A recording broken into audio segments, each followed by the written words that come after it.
So there I was, standing on a dusty Himalayan path, lungs burning from the thin air, luggage digging into my shoulders, and already questioning every life choice that had led me here. The sun was relentless, and the silence was so complete it felt almost alien. I could feel the weight of the mountains pressing in, both physically and mentally, as if daring me to turn back. I'd come here to escape the chaos of modern life, to unplug, to find myself, and to live simply for a week. I imagined peaceful mornings, meditative walks, and a sense of clarity that city life never seemed to offer. The idea of trading notifications for nature sounded perfect, at least in theory. The travel brochure promised tranquility, spiritual awakening, and a break from the digital world, conveniently omitting the part about toilets being just holes in the ground and water being a mile's walk away, up a steep incline. The reality was far less glamorous than the glossy photos, and I was quickly learning that rustic was code for prepare to rough it. My journey in was a bone-rattling jeep ride along roads that clung to the mountainside, the driver completely unfazed by my white-knuckled grip and silent prayers. Every bump and swerve made me question if I'd survived the trip before my adventure even began. As we climbed higher, my phone's signal bars vanished one by one, until I was officially off the grid. The villagers watched my arrival with a mix of curiosity and amusement, as if I were the day's entertainment. Suddenly, I was the main attraction in a place where nothing much changed. The mountains were truly breathtaking. Whether from their sheer beauty or the altitude sickness, I couldn't quite tell. Every breath felt like an accomplishment, and every view was a reminder of just how small I was in this vast, ancient landscape. I'd imagined a gentle welcome, maybe a warm drink and a quick orientation. Instead, I was dropped off, bags in hand, facing a cluster of ancient stone houses that looked unchanged for centuries. There was no reception, no welcome committee, just me and the mountains. Silence hit me, deep, profound, and almost intimidating, broken only by the wind and the distant bleating of goats. It was the kind of quiet that made you aware of every thought in your head and every sound your body made. This was the peace I'd craved, but it felt overwhelming, like all my illusions about simple living were shattering at once. The reality was raw, unfiltered, and a little bit scary. I realized that finding yourself isn't always comfortable. Dressed in my fancy hiking gear, I stood out as the obvious outsider. My bright jacket and shiny boots a stark contrast to the villagers' well-worn clothes. I felt exposed, like I was playing a part in someone else's story. My week of simple living had officially begun, and I already suspected that simple was just another word for incredibly difficult. But as I took my first steps into the unknown, I couldn't help but feel a spark of excitement. Welcome to the Himalayas, where every expectation is left at the door, and the real adventure begins. My host family greeted me with a warmth that felt like sunlight after a long journey. Amma, the matriarch with gentle eyes, Pema, her ever-smiling son whose laughter filled the air, Dolma, his graceful wife who moved quietly but noticed everything, and their two wide-eyed kids who peeked at me from behind their mother's shawl, their curiosity as bright as the mountain morning. We shared no common language, just a handful of words, a patchwork of smiles, and a lot of awkward gestures that made us all laugh. Every attempt to communicate became a game, a dance of hands and hopeful expressions. Their home was rustic, stone walls that held stories, packed earth floors cool beneath my feet, mats instead of couches, and a smoky fire pit at the center where the family gathered for warmth and stories. My room was a simple wooden platform with thick wool blankets. Cozy if you stretched your imagination, but it felt like a nest, safe and cared for, especially after a day in the mountain air. Amma handed me butter tea, salty, buttery, and confusing to my taste buds. I smiled and drank, feeling the warmth spread through me, grateful for the gesture even if the flavor was a surprise. Pema beamed as he showed me the fire, the blackened pots, and the sleeping mats. A 30-second tour that somehow said everything about their life. Simple, practical, and full of pride. The family had little in the way of possessions, but they shared everything they had: food, laughter, and time. Every meal was a communal event, a chance to connect without words. The kids giggled at my bright red backpack, poking at its zippers and straps as if it were a magical artifact. I offered them chocolate, and their joy was instant and universal, their laughter echoing through the small house. In that moment, we didn't need words, just chocolate, smiles, and the simple delight of sharing something new. It was a small bridge between our worlds, built not from technology or translation, but from kindness and curiosity. My survival week wasn't about roughing it, it was about being welcomed into a life so different from my own, yet so deeply, recognizably human. I learned that comfort isn't always about soft beds or hot showers, it's about feeling at home, even far from home. Hospitality here was richer than any hotel, woven into every gesture, every shared meal, every smile exchanged across the table. I was no longer just a tourist, I was a guest, welcomed not for what I brought, but simply for being there, present and open to their world. Let's talk amenities, or more accurately, the complete lack of them. When you picture a cozy home, you might imagine a warm bed, a hot shower, and a bathroom just down the hall.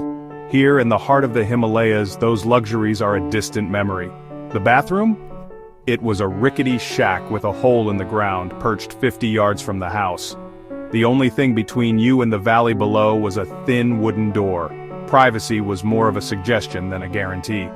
Every trip out there felt like a mini adventure. You dodge goats, sidestep puddles, and brace yourself against the biting wind. Forget about hot water, there wasn't even a tap. Bathing meant filling a bucket with icy water straight from the mountain stream. The shock of cold was enough to wake you up faster than any cup of coffee. There was a lot of shrieking, a lot of shivering, and not much lingering. I found myself daydreaming about hot showers, the kind where you lose track of time under the steam. I missed them more than I ever thought possible. Meals were simple and repetitive. Dal bhat, a hearty lentil soup with rice, served 3 times a day. It was filling, nourishing, and exactly the same, every single meal. After a few days, my mind wandered to cravings I never knew I had. Pizza, chips, even a plain sandwich. The monotony made me appreciate variety in a way I never had before, but the real test wasn't the food or the cold, it was the silence. No internet, no notifications, no endless scrolling. My phone became a useless brick and the world felt strangely quiet. At first that quiet was liberating. I could hear the wind, the distant bells on goats, and my own thoughts clear and uninterrupted. But soon I started feeling phantom phone vibrations, reaching for a device that had nothing to offer. The urge to check for updates was hard to shake. I'd catch myself staring at a blank screen, surrounded by silence so deep it was almost overwhelming. The absence of digital noise was both unsettling and strangely peaceful. I wondered what I was missing online. News, messages, the world moving on without me. But as the days passed, I realized maybe I wasn't missing much at all. Disconnected from the digital world, I was forced to actually be present. Conversations became deeper, laughter more genuine, and moments more memorable. It was uncomfortable, even awkward at times, but maybe that discomfort was exactly what I needed to break out of my routine. My comfort zone had vanished, replaced by a new kind of challenge, one that tested my patience, resilience, and willingness to adapt.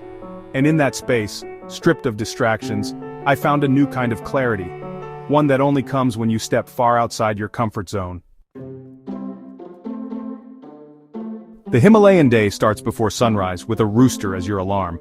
Amma woke me for chores, fetching water from a distant spring uphill with heavy buckets. Next, Dolma taught me to grind grains by hand. My arms burned after minutes. She made it look effortless. My skills, coding degrees were useless here. Manual labor was the real currency. Afternoons meant field work, weeding potatoes and barley under the relentless sun. The work was grueling, but the mountain views were epic. Pema moved with a steady, unhurried rhythm, dictated by the land, not a clock. Evenings were spent around the fire, sharing food and laughter. No TV, no phones, just stories and connection. I couldn't understand the language, but I felt the warmth. The daily grind was tough, but the sense of belonging was real. Here, work and life were inseparable, and that felt strangely rewarding.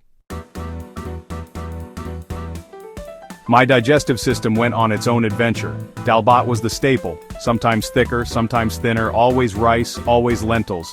Gundruk, the fermented greens, was an acquired taste I never quite acquired. Amma offered me chirpy, dried yak cheese hard as rocks. I sucked on it for ages, trying not to break a tooth. Butter tea, salty, fatty, and pinkish, was served constantly. I smiled and braced myself each time. Meals weren't about the food, but about eating together, cross-legged around the fire. We shared plates, ate with our hands, and took our time.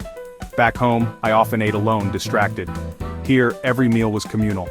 Food became about community, not just fuel, even if the cheese could double as a building material. I learned that sharing a meal is sharing a life, and that's what I'll remember most. With no screens, the sky became our entertainment. Weather changed in minutes. Sunshine, then mist, then a sky full of stars. Wildlife brought drama, a massive vulture soaring overhead, monkeys raiding cornfields, the whole village chasing them off. I was mostly a spectator, mouth open, thoroughly entertained. The kids invented games with stones and sticks, their laughter echoing across the mountains. Imagination was their greatest toy. Evenings meant storytelling by the fire, tales of spirits, hunters, and history, told with gestures and broken language. These stories connected generations, a living tradition. It was more captivating than any show I'd streamed. Here, the real world was the best show in town. Let's compare lives. At home, I control temperature with a button. Here, it's another layer or more firewood. My bed is memory foam. Here, it's a wooden plank and a blanket. Luxury is relative. Grocery shopping? At home, endless options. Here, you eat what you grow when it's in season. No variety, just what the land provides. Convenience? At home, anything delivered in hours. Here, the nearest shop is a half-day's walk. You make, borrow, or do without. Everything is repaired and valued. My disposable culture suddenly seemed wasteful. Time at home is scheduled to the minute. Here, it's measured by sun and seasons. No multitasking, just doing one thing at a time, fully present. The pace is slow, deliberate, and natural. I discovered the luxury of not being in a hurry, and the value of simply being present. The first days without my phone were agony, anxiety, phantom vibrations, the fear of missing out. But by day 4, the anxiety faded, replaced by calm. My senses sharpened. I noticed butterflies, birdsong, and the shapes of clouds. The world was suddenly high definition. The real magic was human connection. Without screens, we actually talked, laughed, and played together. I felt more connected to this family of strangers than to friends back home.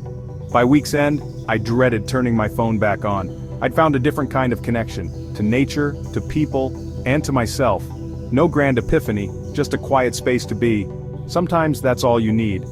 The silence wasn't empty, it was full of meaning, and that was the real gift.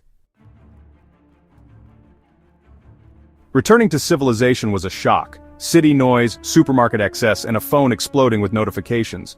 My first hot shower felt miraculous. My first cheeseburger, divine. Would I recommend this adventure?